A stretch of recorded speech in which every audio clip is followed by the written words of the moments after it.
შემდეგ კვირა სავარაუდოდ მე ვერ შევძლებ რომ ჩავატარო, თუმცა კი ნინო ღამბაშიძე გახლავთ ძალიან კარგი გადასარევი გოგო, ჩემი მეგობარი და მეცნიერი, რომელიც დავით გურამიშვილზე წაგიკითხავთ ძალიან საინტერესო ლექციას თუ დაინტერესდებით ამითი. მას აქვს ძალიან კარგი კვლევა ამასთან დაკავშირებით და იქნება დავით გურამიშვილი. მე ჩვეულებრივად გავაგრძელებ უკვე შემდეგი კვირეებიდან როგორც ვაგრძელებდით კვლავ სახარების თემას. თუმცა კი კიდე ერთი თემა დავავალე მე ნინოს. ვთხოვე ესა და ახლა უნდა დავაანონსო მოკლედ თუ როგორ ამბობენ ხოლმე. დავაანონსო, იმიტომ რომ ჩემს ინტერესებში იყო და ნინოს თხოვე და ნინოსაც თურმე რაღაცა ქონია გარკვეული კვლევა, იმიტომ რომ დადის ასეთი მითი რომ თითქოს სულხან საბა ორბელიანმა მიიღო კათოლიკობა და რომ ჩამოვიდა საქართველოში წვერებით ათრიეს. ხო გაგიგეთ ეს ამბავი ყველას? აი ახლა გეკითხებით, სად წერია ეს ამბავი? არსად არ წერია. ამიტომ მსგავსი მითები უნდა დავანგრიოთ ხოლმე რა. ჯერ ერთი მე ნამყოფი ვარ იმ ტაძარში, სადაც სულხან საბა ორბელიანი დაკრძალეს. ეს არის ქალაქ მოსკოვის ცენტრში. საკურთხევლის წინ. როგორ წარმოგიდგენიათ ახლა კათოლიკეობა რომ მიღებული რო ყოფილიყო, საკურთხევლის წინ დამარხავდნენ არქიმანდრიტის წოდებაში კაცს. დიახ. მეფე ვახტანგმა მაჰმადიანმა მიიღო რა იმაში არ შეუძლია და ტაძარში კაპიტალურია.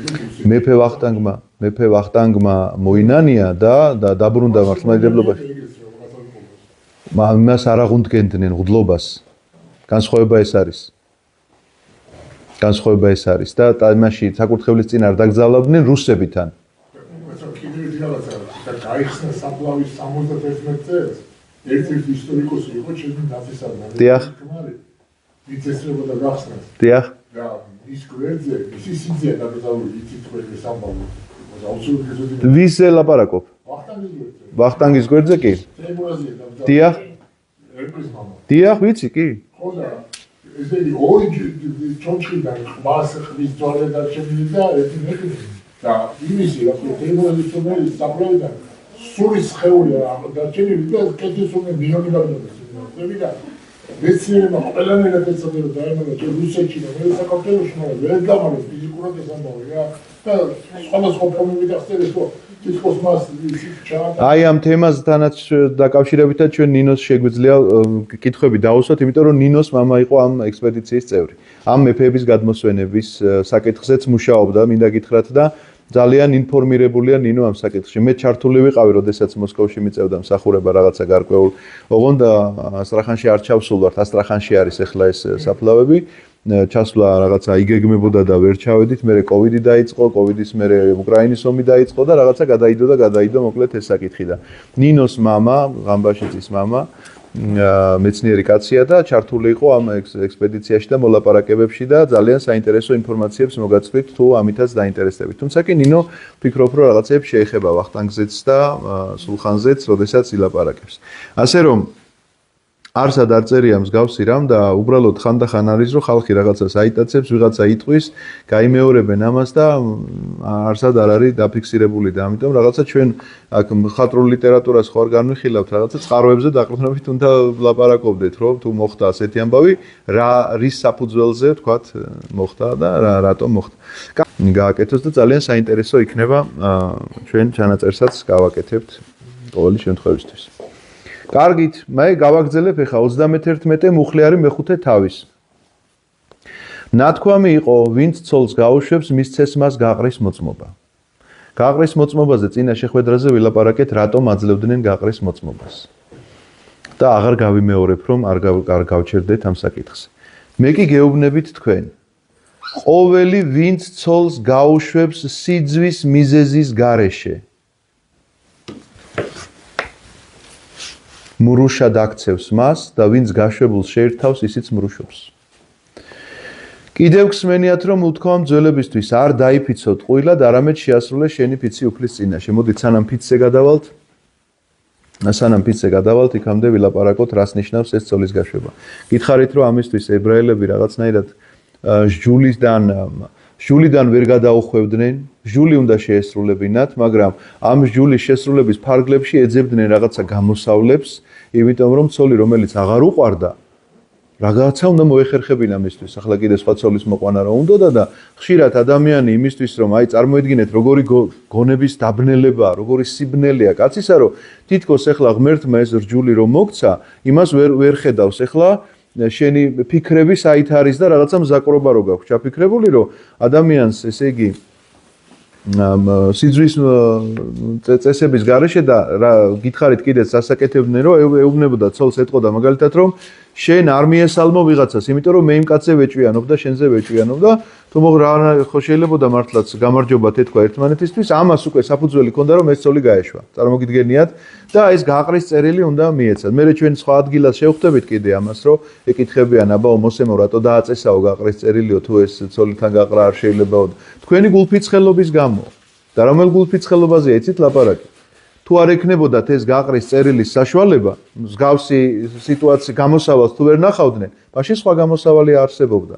ცოტა საწამლავი უნდა ჩაგეყარა ჭიქაში და მოიწამლებოდა ცოლი და დაგახდებოდა ქვრივი და მე აი წარმოგიდგენიათ მსგავსი შეიძლება ხო, მსგავსი ფიქრები შეიძლება გაევლო თავში კი არა, განეხორციელებინა ცხოვრებაში ადამიანს და ამიტომაც იყო ეს ყველაფერი ესე დაწერილი. ამიტომ მაცხოვარი პირდაპირ ამბობს, აი ოჯახს ძალიან დიდი მნიშვნელობა აქვს ჩვენ დღევანდელ დღეს თითქოს ესე არ ვიცი როგორ გითხრათ ჩვენ და სამწუხაროდ ეს არის ფაქტი. საპატრიარქოში თუ ვინმე ხართ ნამყოფი, არც ერთ კაბინეტთან არ დგას არანაირი რიგი გარდა მეუფე თევდორეს კაბინეტისა. და მეუფე თევდორეს კაბინეტში რა ხდება, იცით? მეორე ქორწინებაზე კურთხევების გაცემა ხდება. დიახ. ეს არის ქორეპისკოპოსი მისი უწმინდესობისა და იყოს არ მინდა მადლობა. და აქ არის მოკლედ მეორე ქორწინებაზე კურთხევების გაცემა და მოსმენა მოკლედ ორი მხარისა, რატო გაშორდნენ, რატომ დაინგრა ოჯახი და ყველაზე დიდი რიგი აქ არის. რატომ? იმიტომ რომ ადამიანები დაუფიქრებლად დგავენ ამ ნაბიჯს და ან მხოლოდ გარეგნობით მოხიბლულები, ან ქონებით მოხიბლულები, ან დროსტარებით მოხიბლულები, ან ხორციელებნებით მოხიბლულები შეიძლება დაოჯახდნენ და აღმოაჩენენ მე ერთ დღესაც რომ ეს ოჯახი თურმე ესე იგი სულაც არ არის ოჯახი, არამედ იყო რაღაცა შენი დროებითი გატაცება და მე ამ ჯვარს აღარ ტვირთულობს. ის ჯვარი იტვირთა რომ თავინა გათხოვდა ან ცოლი მოიყვანა, მაგრამ ის რომ ეხლა მოთმინება უნდა გამოიჩინოს და ცოლმა ქმრის მიმართ და ქმარმა ცოლის მიმართ, ამას აღარავინ აღარ ტვირთულობს და აღარ ფიქრობენ ამაზე და სამწუხარო ფაქტები განქორწინებებისა ძალიან ბევრია. ამიტომაც ვინ ცოლს გაუშვებს მეორე ქორწინებას? იმიტომ რომ უფრო მძიმე ცოდვისგან დაიცვას ადამიანი. პირველი აქ ჩვენ კარგად უნდა ვერ ყვევდეთ ამაში, მე ბევრს უკითხავს, რომ აი ჯვრის აყრა, ესე იგი გვირგვინის არ არსებობს ესეთი ტერმინი. ასეთი რამ არ არსებობს, იმიტომ რომ ჯვრის წერა შემდგარი ფაქტია, იმას ვერავინ ვერ გააუქმებს. ანუ ჯვარი რომ დაიწერა ადამიანმა, ეს არის შემდგარი ფაქტი და მორჩა დამთავრდა, იმას ვერავინ ვერაფერში ვერ შეცვლის. ეხლა რა ხდება? როდესაც თქვა ოჯახი დაინგრა, გავიდა წლები და მეორე ოჯახის შექმნა ხდება, მეორე ოჯახის შექმნაზე მიდიან უკვე მღვდელმთავართან, მღვდელიც ვერ ღებულობს ამ გადაწყვეტილებას, მღვდელმა შეიძლება რეკომენდაცია გაუწიოს თავის მრევლს და უთხრას, რომ აი წერილით აცნობოს ეპისკოპოსს, რომ ნამდვილად პატიოსნად ცხოვრობს, ეკლესიაში დადის, მოხდა თქვათ ახალგაზრდობაში ესეთი შეცდომა და გაიყარნენ ცოლ-ქმარნი, ეხლა ვისი ბრალეულობა იყო უკვე შეიძლება აღარც ჰქონდეს ამას მნიშვნელობა და აძლევს რეკომენდაციას, რომ მისცეს მეორე ქორწინების ნება და მღვდელმთავარი უკითხავს შენდობის ლოცვას და მერე მეორე ქორწინებაში შედის ესე იგი ადამიანი. იმიტომ რომ უფრო მძიმე ცოდვისგან იყოს დაცული. ეს ის კი არ არის რომ ჩვენ გვიხარია და ამას იმიტომ ვაკეთებთ. ეს არის გამოუვალი მდგომარეობა. როგორ არ ხდება? ჯვარს იწერს. კი, ჯვრის წერა ხდება. მეორე ქორწინება ჯვრის წერა, მესამე აღარ ხდება. მესამე აღარ ხდება, არის ასეთი ფაქტებიც, მაგრამ მესამე აღარ ხდება. ჩვენ არ უშვებთ თორე ისე შიგადაში გთხოვდებიან ხოლმე ადამიანები ხანდახან წელიწადში ორჯერ. გარდაცვალების შემთხვევაში ქვრივი თავისუფალია და 1 წლის შემდეგ შეუძლია ცოლი მოიყვანოს. 1 წელი არ არის, იცით რა, ხო ისედაც თვითონაც არ უნდა იკადროს ადამიანმა, მაგრამ ეკლესიაც ასე ყოველთვის ურჩევს, რომ ქვრივს შეუძლია 1 წლის შემდეგ თქვათ ქორწინებაში შევიდეს. ოღონდ გააჩნია რისგან არის თავისუფალი, ან ერთი ან მეორე. კიდევ გსმენიათ რომ უთქვამთ ძველებისთვის ეს არის 33 მუხლი.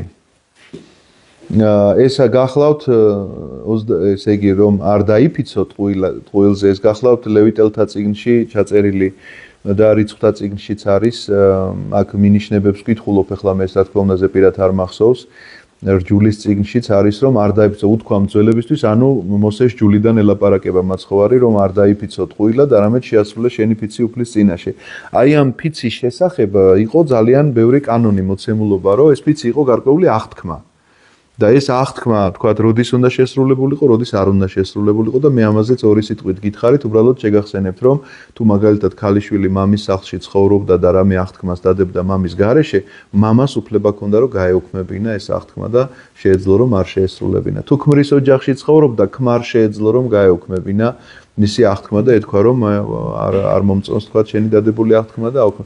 თუ არ იყვნენ წინააღმდეგი ან მშობელი ქალიშვილისა, ან ქმარი ქალბატონისა, ამ შემთხვევაში ეს ფიცი უნდა შესრულებულიყო. არ დაიფიცოთ ტყუილად, არამედ შეასრულე შენი ფიცი უფლის წინაშე, მაცხოვარი როდესაც ამბობს, ეს არ უნდა იყოს ამაო რაღაცა თქვა, იმიტომ რომ ხშირად ჩვენ ამ დაპირებებს ვიძლევით ხოლმე. მეც ვიძლევი, რომ რაღაც ამას ვიზამ და იმას ვიზავ და რას იზავ. ამიტომ ხო, ვერაფერსაც ვერ იზამ. აი მე ერთ-ერთ ჩემს საკუთარ მაგალითს მოგიყვებით, რომ რაღაცა გარკვეულ პრობლემა მავნე ჩვევა, ერის კაცობის ამბავს ყვები, ეკლესიაში სიარული დავიწყე და რაღაცა აქვს მავნე ჩვევა და რაღაცა ამბობდი, რომ აი მე ხა ამას მოვიშორებ და აღარასდროს აღარ გავაკეთებ. სიგარეტის მოწევაზეა საუბარი რა, რომ აღარასდროს აღარ გავაკეთებ, იწყება მარხვა და всё მე გადავდებდი ამას და აღარასდროს აღარ ვეწეოდი სიგარეტს. არ ვიყავი დიდი მწეველი, მაგრამ ნუ გასართობად რაღაცა. პატარა ბიჭი ვიყავი, თან 18 წლისა ვიყავი, ეკლესიაში რო დავიწყე სიარული და ნუ რაღაცა ეს ფიქრი გამეჩნდა, რომ მე აღარ უნდა მოვწეო სიგარეტი. რო დამთავრდებოდა მარხვა, მე ისე ვეწეოდი. აი დაიწყებოდა მარხვა, ისე ვიტყოდი, რომ აუ მე აღარ უნდა გადავდებდი ამ სიგარეტს გვერდს და აი ესე გრძელდებოდა რაღაცა გარკვეული, არ ვიცი, 1 თუ 2 წელი. და ერთ-ერთი მარხვის დროს, არ ვიცი, რაღაცა ღმერთმა გამიხსნა თუ რა ვიცი, ანგელოზმა რაღაცა მიკარნახა, ხატებთან მივედი და გადავიწერე პირჯვარი და თქვი ასეთი რამ, დილით მარხვა იწყება. საღამოს ლოცვას ვკითხულობ და თქვი ასეთი რამ, რომ ღმერთო შემაძლებინე, რომ სიგარეტს თავი დავანებო. იქამდე ვამბობდი, რომ всё, სიგარეტს ვანებებ თავს და ვერ ვანებებდი. და ეს თქვი, რომ აი ღმერთო შემაძლებინე, რომ სიგარეტს თავი დავანებო. თქვენ შეიძლება არ დამიჯეროთ.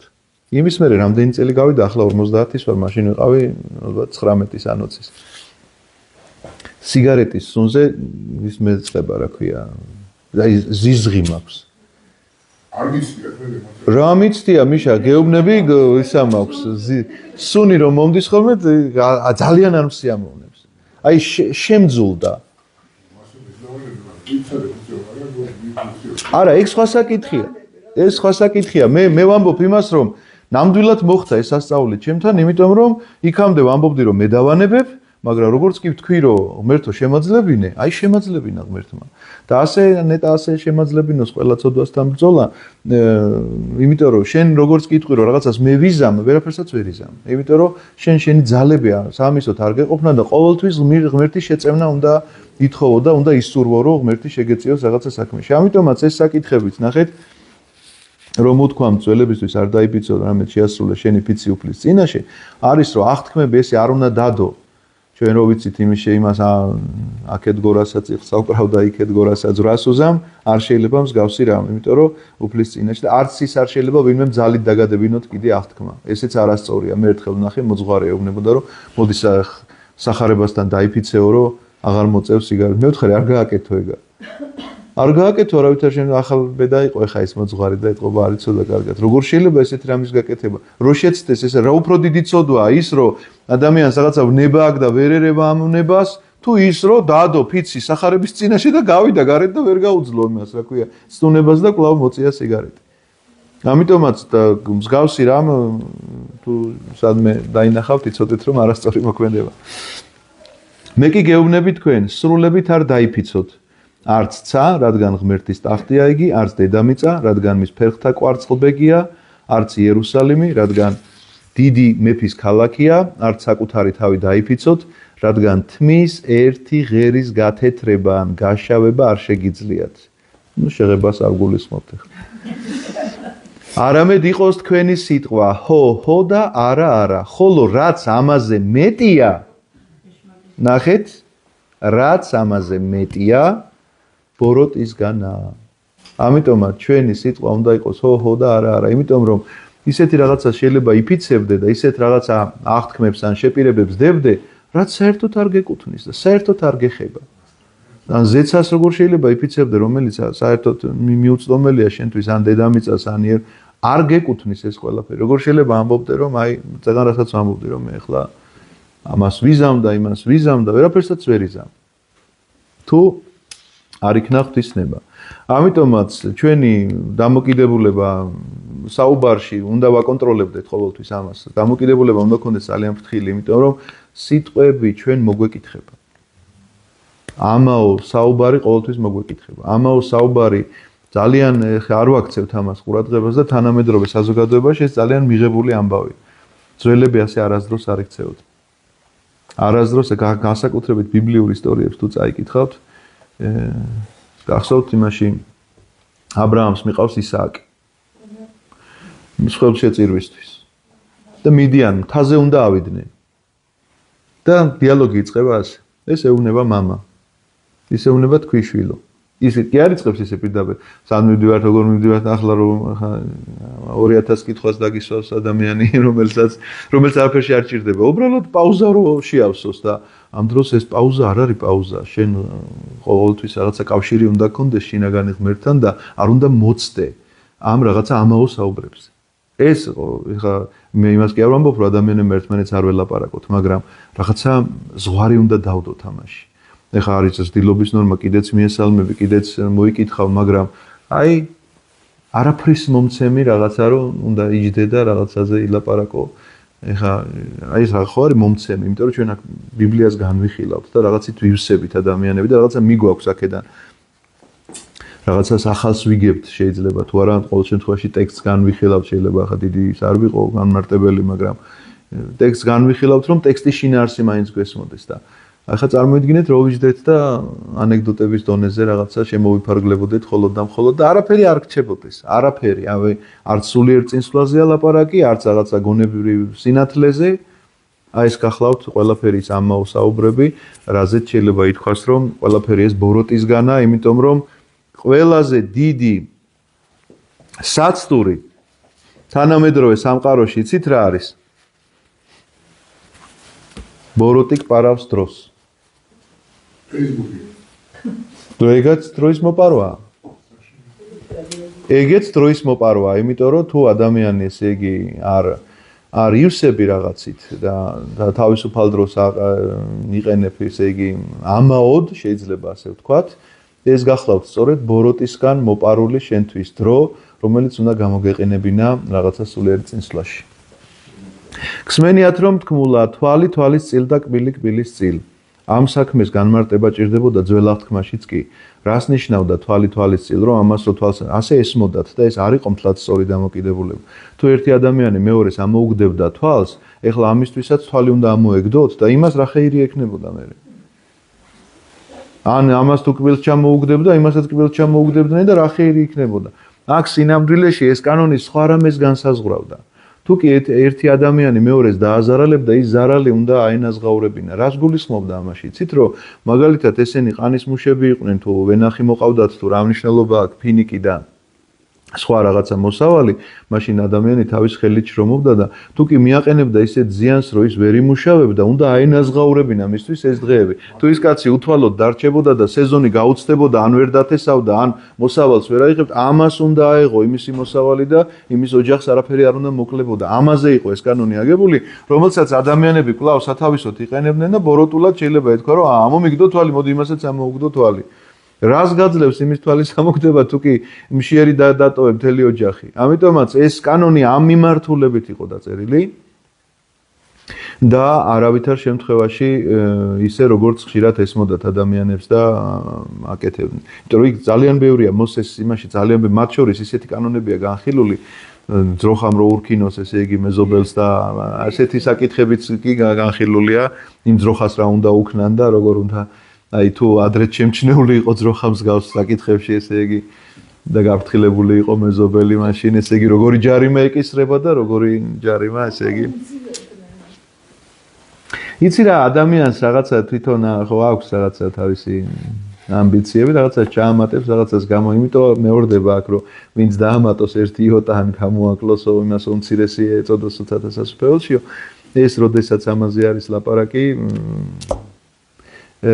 გულისხმობს იმას, რომ შენ არ გაქვს უფლება რომ აქ რაღაცა შეიტანო, ესე იგი, კრიტიკა შეიძლება რაღაცა ტექსტებზე, რომელი ტექსტებიც ჩვენ შეიძლება გვქონდეს, მათ შორის რაღაცა ხატრულ ლიტერატურაში თავისთავად, მაგრამ თუნდაც რაღაც ისტორიული დოკუმენტში რაღაცა ეჭვიგეპარებოდეს და სხვა უფრო ალტერნატიული რაღაცა ის დოკუმენტი გეგულებოდეს სადმე, სადაც უფრო აიმხრობოდე რომ იქ უმეტი სიმართლე, აქ ნაკლები სიმართლე. ეს კრიტიკულა შეიძლება იქნას განხილული, მაგრამ გახსოვთ რომ წერია რომ ყველა ცოდვა მიეტევება ადამიანს გარდა სულიწმიდის გმობისა, სულიწმიდის გმობაში ფიქრობენ ადამიანები რომ მხოლოდ თვითმკვლელობა იგულისხმება. ესეც იგულისხმება რა თქმა უნდა, იმიტომ რომ თვითმკვლელობა ნამდვილად სულიწმიდის გმობაა, მაგრამ იცით რა არის კიდევ სულიწმიდის გმობა? აი აქ რაც არის ახლა დაწერილი, ამის გადაკეთება. და რატომ არის სულიწმიდის გმობა? იმიტომ რომ ეს წიგნი ვისი დაწერილია? მათეს ხელით კია დაწერილი, მაგრამ რა წერია წმინდა წერილზე, რომ ის ღვთივ სულიერია, სულიწმიდის კარნახით არის დაწერილი. და სულიწმიდის კარნახით დაწერილ წიგნში მე თუ შესწორება შემაქვს, გამოდის რომ მე უკეთესად ვიცი ვიდრე სულიწმინდა. ანუ მას შეიძლება შეეშალა და მე არ მეშლება. აი ესეთი ამბიცია აქვს ადამიანს ხშირ შემთხვევაში, მათ შორის თანამედროვე სამყაროში შეიძლება გაიგონოთ ეს, რომ აი პავლე მოციქულის რაღაც ეპისტოლეზე შეიძლება ვიღაცამ ესე თქვას, რომ იცით რა, პავლეც მე მითხრა პირადად, პავლეც ადამიანი იყო და რა, რომ შეშლოდა არ შეიძლება. პავლეს რო შეშლოდა, როგორ არ შეიძლებოდა, მაგრამ სულიწმინდას რო შეშლოდა, არ შეიძლებოდა. ამიტომ რომელ ტექსტებშიც პავლე ამბობს, რომ ამას ახლა მე ჩემი მით წერო, იქაც კი ჩვენ ეჭვი არ გვეპარება, რომ სულიწმინდა აწერინებს მას რაღაცას. და ეს ტექსტი სულ ყველა გამოცხადებით არის და სხვაგვარად შეუძლებელია, რომ ასეთი რამ დაწერილიყო კაცის მიერ. იგივე მოსეს თქვათ 10 მცნება ხა ჩამოიტანა ზემოდან გამოცხადებით არის მიღებული ეს ყველაფერი და ეხლა წარმოიდგინე შენ რო შეგაქვს იქ რომ ეხა ეს მცნება ესე ხო არ იცი რა ხო აი წერია არ აიმრუშო მაგრამ ახლა რო შეუყვარდა რაღაცა მოიფიქროს უნდა რომ ამიტომ ამრუშობას დაარქმავს რაღაცა სხვა სახელს აი არიპარო წერია და მე რითქო ვიცი რა ახლა კი არ მოუპარავს კლეპტომანია ხო და საყვარელია მე რაღაცა და ამიტომ ასე საყვარლობაში ჩვენ გადავდივართ სულიწმიდის გმობაში იმიტომ რომ სახელი უნდა ერქვას ყველაფერს მე თუ ავიღე რაღაცა ის ნივთი რაც მე არ მეკუთვნის მოგპარე ესე იგი ამას ქვია ქურდობა ესე იგი თუ ამას მე ქურდობა არ დავარქვი მაშინ როგორ უნდა მოვინანიო ეს ცოდვა სახელი თუ არ დავარქვი ცოდვას რომ ცოდვა ისე ვერ მოინანიებ მას სანამ სახელს არ დაარქმევ ამიტომაც, ოდესაც მოდიან ჩემთან ადამიანები და მეუბნებიან, რომ ჩვენ შეყვარებულები ვართ, ერთად ვცხოვრობთ, მეუბნებიან, რომ თქვენ შეყვარებულები არ ხართ. სახელი უნდა დაარქვათ თქვენს ურთიერთობას. რა ქვია? ცოლ-ქმარი თუ ხართ? კი ბატონო, თქვენება შეიძლება რაღაცა არ კონდეს დიდი სარწმუნოება და ჯვარს არ იწერდე, მაგრამ ცოლ-ქმარი გქვიათ. თუ თქვათ ეკლესიაში მოსვლა გინდა, მაგრამ ვიღაცა მართლა ახალგაზრდები ასე აკეთებენ ახლა სამწუხაროდ, რომ შეყვარებულები ვართ და ერთად გადავედით რაღაცა ესე მოპრუწამენ ხოლმე ტუჩებს, ამას შეყვარებულობა არ ქვია. ამას სხვა რამ ქვია. და სახელი უნდა დაარქვან ყველაფერს. სახელს თუ დაარქვევენ, ეკლესიის კარი ყველასთვის ღია. მათ შორის როგორ უკიდურეს დაცემულობაშიც არ უნდა იმყოფებოდეს ადამიანი, რომელიც გეტყვის, რომ რა ვქნა ასეთი დავიბადე. მაგალითად, ვიღაცა მოსულა და უთქვამს, რა ვქნა ასეთი დავიბადე, რომ რაღაცა საპირისპირო სქესის ნაცვლად თავისივე სქესი იზიდავს. რასაც ვეძახით თქვათ ჩვენ ძიმე ცოდვას მამათ მავლობას, ხო? მაგრამ შენ თუ ამას მეტყვი რომ ეს ცოდვა არ არის, მაშინ შენ ეკლესიაში არაფერი არ გესაქმება. და თუ მოდიხარ და მეუბნები რომ მაქვს ეს ვნება და სისუსტე, მაგრამ ვიცი რომ ცოდვაა და სახელს არქმევ ამას, მაშინ შენთვის ეკლესიის კარი ღიაა, იმიტომ რომ ეკლესია როგორც სულიერი სამკურნალო დაწესებულება, მოკლედ ესე ვთქვათ, იწყებს შენს მკურნებას. ოღონდ იწყებს მაშინ, როცა შენ ეთანხმები ამ დიაგნოზს, რომ შენ სამკურნალო ხარ. თორე თუ იძახი არ ვარ სამკურნალო, როგორ გიმკურნალებს ეკლესია? ამიტომაც ეს ძალიან მნიშვნელოვანი საკითხია, უნდა ვიცოდეთ, რომ სულიწმიდის გმობა არის შეცვლა და გადაკეთება იმ მოცემულობისა, რომელიც ჩვენ წინასწარმეტყველთა ან მოციქულთა მიერ გაგვეცხადა. ეს არის ხელუხლებელი ტექსტი, შეიძლება ესე ითქვას.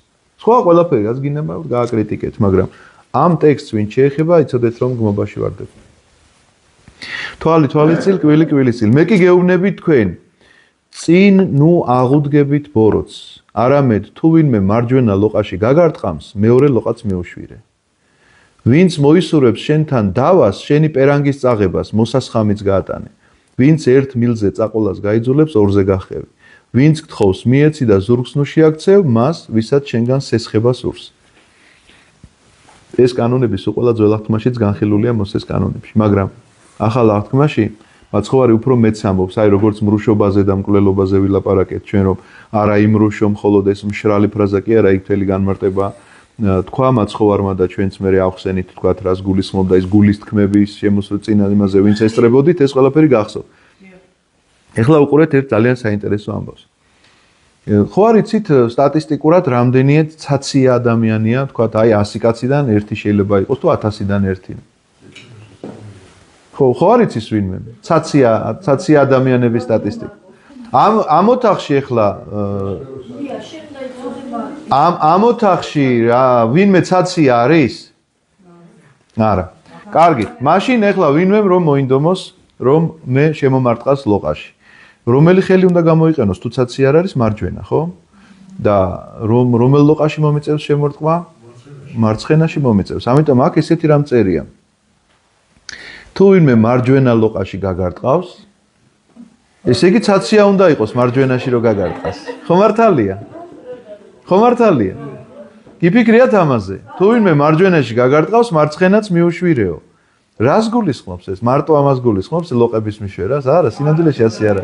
მაშინ იტყოდა რომ საერთოდ არ დაასახელებდა, იტყოდა რომ თუ ვინმე ერთ ლოყაში გაგარტყავს, მეორე მიუშვირო. არა, აქ დაკონკრეტებულია, თუ ვინმე მარჯვენა ლოყაში. ანუ ცაცი ადამიანი, რადგანაც იშვიათია, ესე იგი ამაზე არ წერია, ამ ლოყაში გარტყმაზე არ არის აქ ლაპარაკი. შენი მარჯვენა ყოველთვის არის შენი კეთილი საქმეები და შენი მარცხენა არის შენი ბოროტი საქმეები.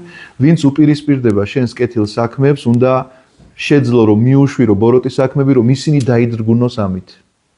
აი მაგალითისთვის რას ვამბობ? მაგალითისთვის შენ რაღაცა ვთქვათ ემზადები რაღაცა კეთილი საქმის გასაკეთებლად და ვიღაცა ამ კეთილ საქმეს უპირისპირდება. აი ეს ენერგია, ეს დაპირისპირება შენ უნდა გამოიყენო რაში, იცით? აი თქვათ ეხლა კი მინდა სიკეთე გავაკეთო, თქვათ დავეხმარო ერთი გაჭირვებულის ოჯახს და ვიღაცა თქვათ წინაღუდგა ამ ჩემ კეთილ საქმეს.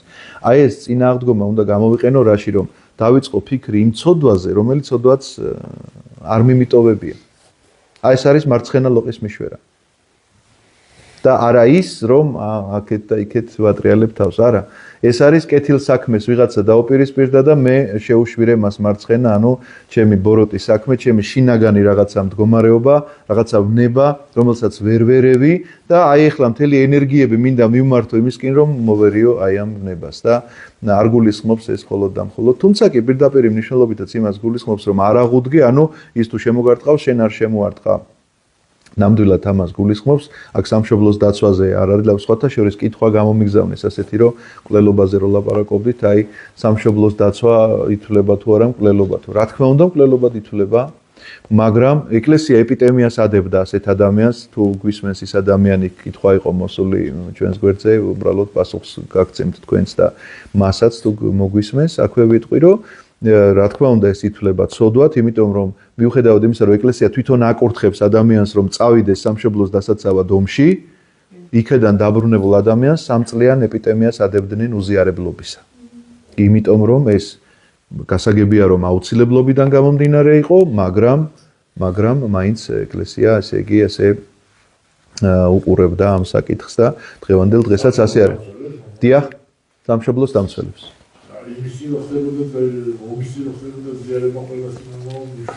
ომის წინ ზიარება ხდებოდა, იმიტომ რომ იქიდან დაბრუნდებოდა თუ არა არ იცოდნენ.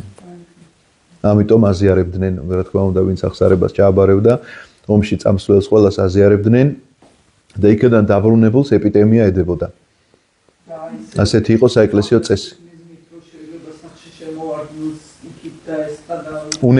უნებლიე მკვლელობას გულისხმობთ თქვენ, მიუხედავად ამისა, ეპიდემია უნდა მოიხადოს. ეს შეიძლება არა მოძღვარმა უნდა განსაზღვროს, მაგრამ ეპიდემია ყველა შემთხვევაში უნდა მოიხადოს, რომ უნებლიეა, მაგრამ ცოდვა.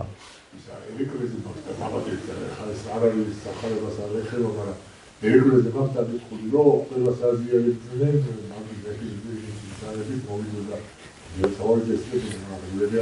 მიშა ეს საერთო წესი იყო. ყველას აზიარებდნენ ომის წინ. ხო და დიახ, იმიტომ რომ ესეთი ბრძანება არის, თუ კი ადამიანს სურვილი აქვს ეზიაროს და სიკვდილის წინ უნდა აზიარო ის. შეიძლება ახსარება ვერ თქვას, მაგრამ უნდა აზიარო. ჩვენ ასეთი მოცემულობა გვაქვს. თავარია ის გეთანხმებოდეს, რომ უნდა ზიარება ხა თუ არ უნდა? ხო, კი ბატონო, ასე. არა, ესეთი წესია ომშიც რო არ მიდიოდეს ადამიანი, აი ვიღაცა კვდება და მაზიარეო, რომ თუ უნდა ვაზიაროს ასწრაფოდ. იმას არ უნდა დაუწყო გამოკითხვა, რომ აბა ერთი ახალგაზრდობაში რა შვებოდი და რა საკეთებდი, არ არის ეს წესი, იმიტომ რომ მოკვდეს უზიარებელი, ეს ცოდვა შენ დაგედება. ამიტომ ის ომში მიდის, იმ ფიცხელ ომში უნდა შევიდეს ეხლა და სასწრაფოდ აზიარებდნენ, იმიტომ რომ იქედან ან დაბრუნდებოდა და ან არა. ამიტომ ეს ამბავია და ის უნებლიეც ეხა ნინომ რაც იკითხა მიუხედავად სახლში შევარდნენ ყაჩაღები და ეგ შებრძოლების დროს ვთქვათ შემოაკვდა ან რაღაცა უბედური შემთხვევები ხო ხდება ეხა მე ვიცი ერთ ჩემ მეგობარს იარაღი გაუვარდა თავისი უახლოესი მეგობარი მოკვდა ამითი ხო ან ავარით რაღაცა მაგრამ ეპიდემიას იხდის ყველა შემთხვევაში იმიტომ რომ მიუხედავად იმისა რომ უნებლიეა ეს ცოდვა ღმერთმა ყველა დაიფაროს ხო რაღაცა ესე დაზღეული არავინ არ არის. ამიტომაც აქ არის ლაპარაკი რომ არ უნდა წინ არ უნდა აღუდგე ან რომ შენ ასეთი არ უნდა გახდე. იმიტომ რომ თუ ვიღაცამ შეგაგინა და მიტრიალდი და შენ შეგაგინე, შეაგინე. რა გამოდის ესე იგი ის უზრდელი იყო და შენ არ ხარ უზრდელი? შენც უზრდელი ხარ. თუ ის ხულიგანია და გაგარტყა და შენც გაარტყი, ესე იგი შენც ხულიგანი ხარ. ამიტომაც ჩვენ ხო სარკისებური ისა გვაქვს, რა ქვია, რეაქციები. სარკეში რასაც მუშტს თუ დაანახებს აგო და ისიც მუშტი დგას იქ სარკეში ხო ესე არის ადამიანებთან მიმართებაშიც ასე არის მაგრამ როგორც კი შენ სიმდაბლეს აჩვენებ ის მისი ბობოქრობა მაშინვე ცხრება რაღაცა გარკვეულწილად და ამ შემთხვევაში შენ უკვე ქრისტე გიცავს და არა საკუთარი მუშტი შეაქცევ მას ვისაც შენგან სესხება სურს ხათაშორის გახსოვთ მე წაგიკითხეთ მარხვის დაწყების წინ ყოველთვის მიყვარს ისაია წინასწარმეტყველის 58 თავს გიკითხავთ ხოლმე და იქ წერია ასეთი რამ რომ შენს სისხლსა და ხორცს არ დაემალო. აი რა არის მარხვა და ჩამოთვლის ისაია წინასწარმეტყველი რა არის მარხვა ჩვენ ხო გონია რომ ხორცი არ ჭამო ლობიო უნდა ათუხთუხო და სულ ხო ესეთი განცდა გაქვს რომ ეს არის მარხვა და ამ დროს ისაია საერთოდ არ წერს ამაზე რა უნდა ჭამო და რა უნდა სვა. ისაია გეუბნება შენს შიშველსო დაინახავ ჩააცვიო, უსახლკაროსო დაინახავ შეიყვანე გაათბეო და შენს სისხლსა და ხორცს არ დაემალო. აი ეს არის მარხვაო. ასე წერს ისაია. ქსმენიათ რომ თქმულა, შეიყვარე მოყვასი შენი და შეიძულე მტერი შენი. მე კი გეუბნებით. გიყვარდეთ თქვენი მტრები, დალოცეთ თქვენი მაწყევრები, სიკეთე უყავით თქვენს მოძულეებს, ილოცეთ მათთვის, ვინც თქვენ გავიწროებთ და გდევნით. რათა გახდეთ შვილები თქვენი ზეციერი მამისა, იმიტომ რომ მამა ასე იქცევა. ვისაც თავისი მზე ბოროტთა და კეთილთა თავზე ამოყავს, მიუხედავად იმისა, რომ ვიღაცა ღვთისმგმობელია, მზე ხო მისთვისაც ამოდის. ღმერთი ხო ამას არ ამადლის იმ ადამიანსაც, იმიტომ რომ შეიძლება ღმერთს გმობდეს, ან საერთოდ თუ არ ყოფდეს არ არსებობს, მაგრამ მზე მისთვისაც ამოდის. და წვიმას უგზავნის მართლებსა და უსამართლოებს. უსამართლოსა დაჩაგრულსაც და მჩაგვრელსაც ერთნაირად ამოსდის მზეც და წვიმაც. რადგან თუ თქვენ მოყვარულებს შეიყვარებთ, რა საზღაური გექნებათ, განა მებაჟენიც ასე არ იქცევიან. და თუ მხოლოდ თქვენს ძმებს მიესალმებით, განსაკუთრებულს რას გააკეთებთ, განა წარმართებიც ასე არ იქცევიან. მაშ იყავით სრულყოფილნი, როგორც თქვენი ზეციერი მამაა სრულყოფილი. აი ამ მე მეხუთე თავი მორჩა, მინდოდა რომ დავგამთავრებინა მეხუთე თავი და ისა რა ქვია ვილაპარაკოთ ახლა ამ სრულყოფილების შესახებ. რა არის ეს სრულყოფილება, რომელ სრულყოფილებაზე გველაპარაკებ? როგორ შეიძლება ჩვენ გავხდეთ ახლა ისეთი სრულყოფილნი, როგორც ღმერთია? რაღაცით უნდა მიემსგავსო მას, რაღაცით უნდა მიბაძო. და ეს არის უპირველეს ყოვლისა ადამიანების სიყვარული. რომ შენ უნდა გიყვარდეს ადამიანი, იმიტომ რომ მას უყვარს. და აი ეს არის სწორედ სრულყოფილება. ყველას რომ უყვარდე შეუძლებელია, მაგრამ ყველა რომ გიყვარდეს შესაძლებელია. ამიტომაც თუ კი იქნება სხვაობა რომ შენ ახლა ეს ჩემიანია და იმიტომ მიყვარს და ის ხვისიანია ფერის კანის მიხედვით ან თანამდებობის მიხედვით თუ გიყვარს ეს აღარ არის სიყვარული. ამას ქვია ეგოიზმი. იმიტომ რომ შენ ვიღაცა გიყვარს რაღაცის გამო. და რომ გიყვარს თავისი არსებობის გამო, ეს არის ის სიყვარული, რომლითაც ღმერთმა შეიყვარა ადამიანი და ამაში უნდა გქონდეს ჩვენ მეცადინეობა, mbadzველობა, რომ შეიყვარო უნდა ადამიანი და ვინ, რომელ ადამიანებზე წერია, რომელიც წყევლის მაგალითად. რომელიც მტრად გექცა, რომელსაც შენი დანახვა არ უნდა, შეიძლება ეზიზღები კიდეც. ამიტომ თვალებში კი არ უნდა შეეტენო, ვისაც ეზიზღები, რომ აქა ვარ ახლა და ნერვები კი არ უნდა მოუშალო. უნდა შეძლო მისთვის ლოცვა. იმიტომ რომ ამ ლოცვით უფრო მეტ შედეგს დადებ, ვიდრე მტრობით, იმიტომ რომ გეკამათება არასდროს არ მორჩება ეს კამათი შენს თუ ამ კამათში შეხვალ და ყოველთვის დაიწყებ მტკიცებას, არა მე მართალი ვარ, არა ორივე მხარე მართალი იქნება თავის შეხედულებით და ეს კამათი არასდროს არ მორჩება. აბა დათმე შენ და თქვი რომ კაი როგორც გენებოთ და ნახავ თუ არ მორჩება კამათი მაშინ. ამიტომაც ეს დათმობა გახლავთ ამ სიყვარულის გამოვლენა. განა იმიტომ თმობ რომ ან გეშინია, ან შენ სიმართლეში ეჭვი გეპარება. უბრალოდ თმობ, იმიტომ რომ ეს ურთიერთობა არ დაიკარგოს, არ გამწვავდეს კიდევ უფრო მეტად.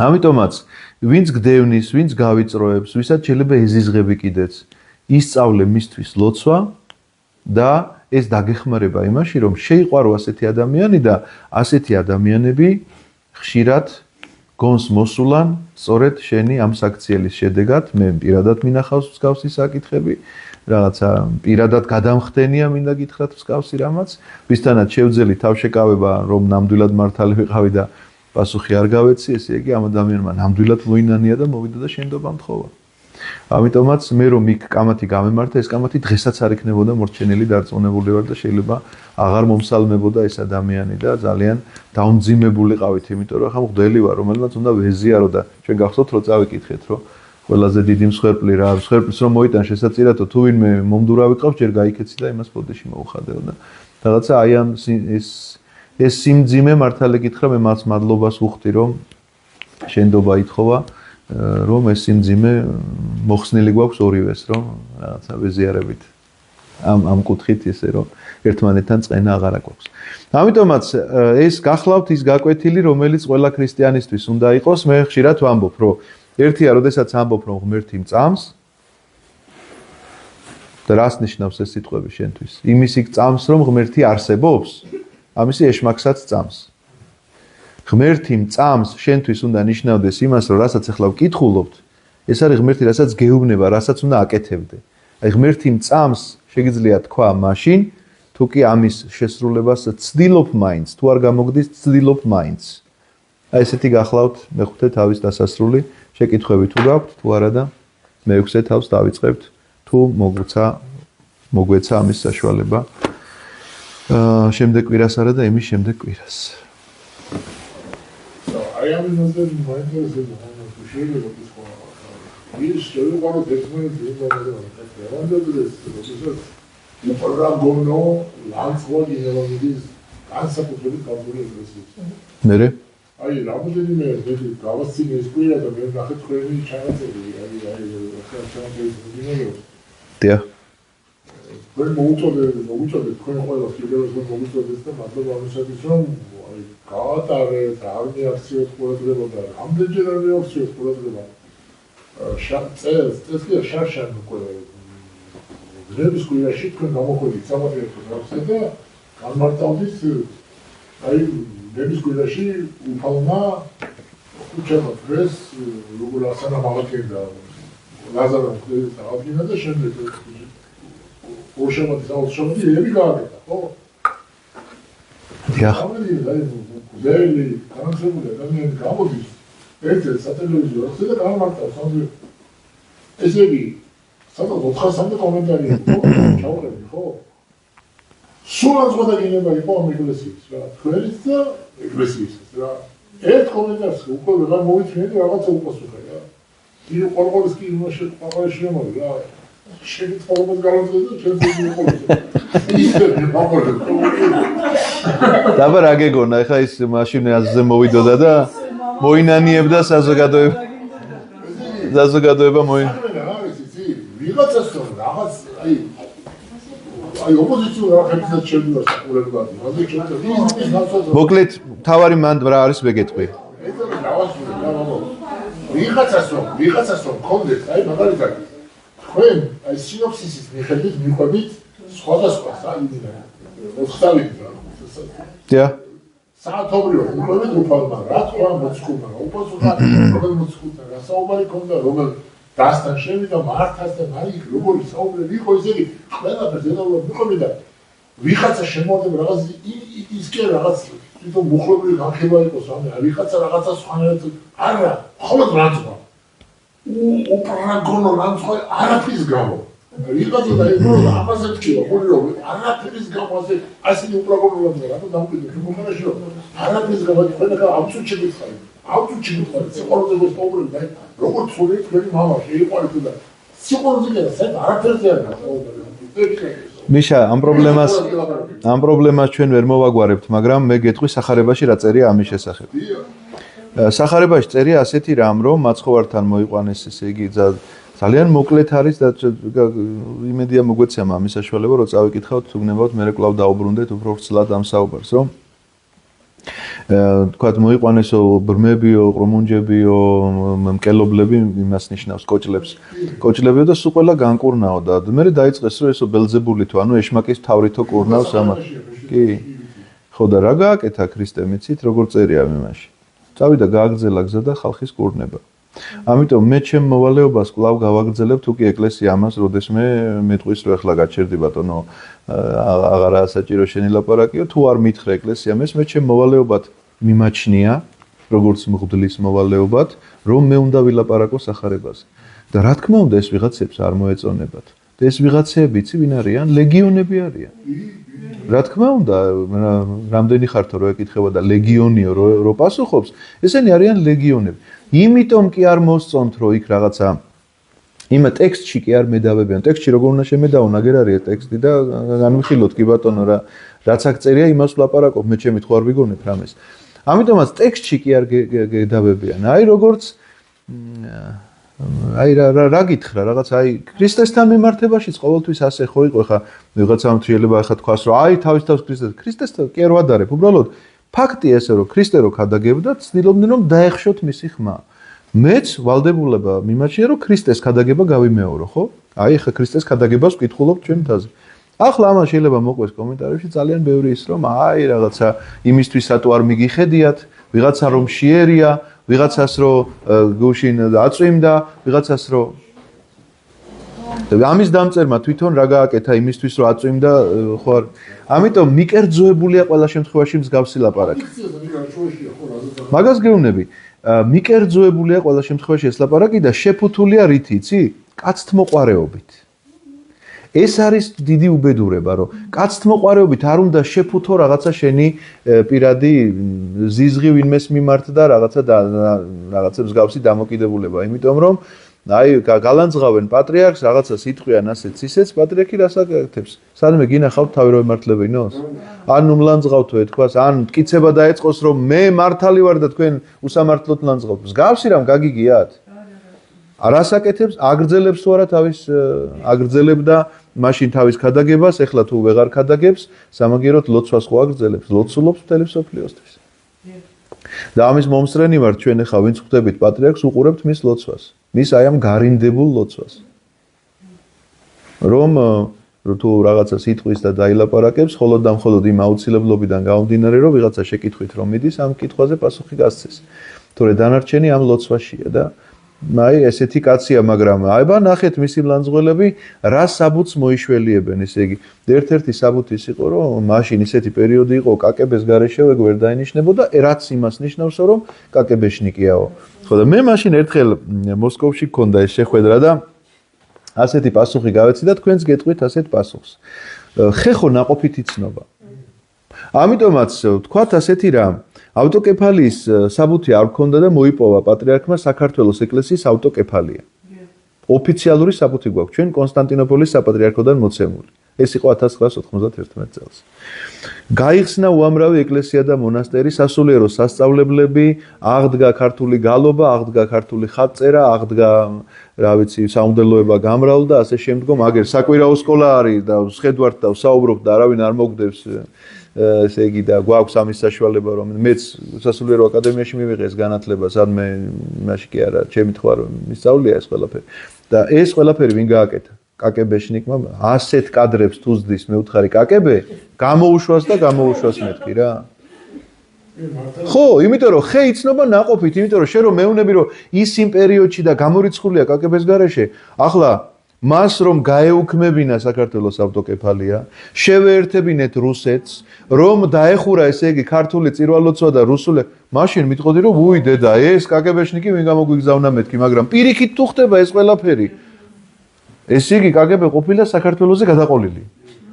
ისეთი კადრები გამოუგზავნია და გამოგვიგზავნოს კიდე ბატონო, თუ ყავს მსგავსი კადრი, ჩვენ უარს არ ვიტყვით.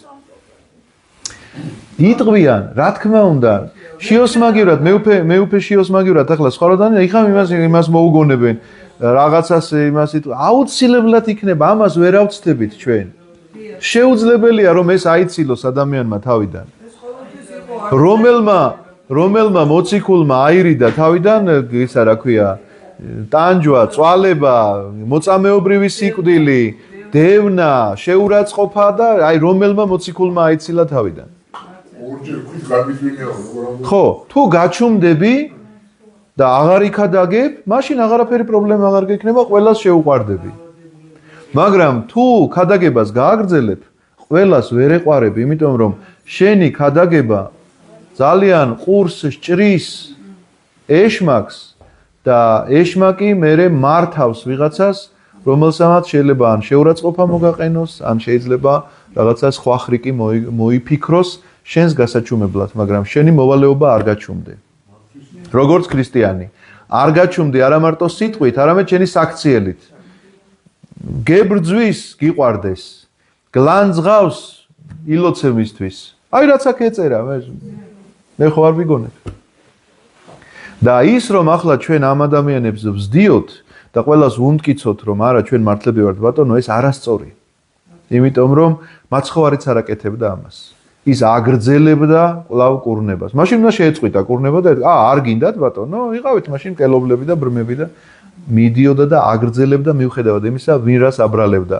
ეშმაკეულია, ბოროტეულია, ჟულის დამრღვევია, სამშობლოს მოღალატეა, ყველანაირი მას ცდილობდნენ, რატომ მოდიან იქ რომ ამოწმებენ, ფული გადაუხადოთ კეისარს თუ არ გადაუხადოთ. გამოვალ მდგომარეობაში თუ იტყვის რომ უნდა გადაუხადოთ, ესე იგი სამშობლოს მოღალატეა, იმიტომ რომ რატომ უნდა აძლიო ოკუპანტს ფული. თუ იტყვის რომ არ გადაუხადოთ რევოლუციონერია, იმიტომ რომ მოგიწოდებს ოკუპანტის წინააღმდეგ აჯანყებას და ყველა შემთხვევაში ასეთი მას ცდილობენ შეუქმნან სიტუაცია. ასე რომ ეს ყოველთვის იყო და იქნება ჩვენი მოვალეობა ეს არ არის.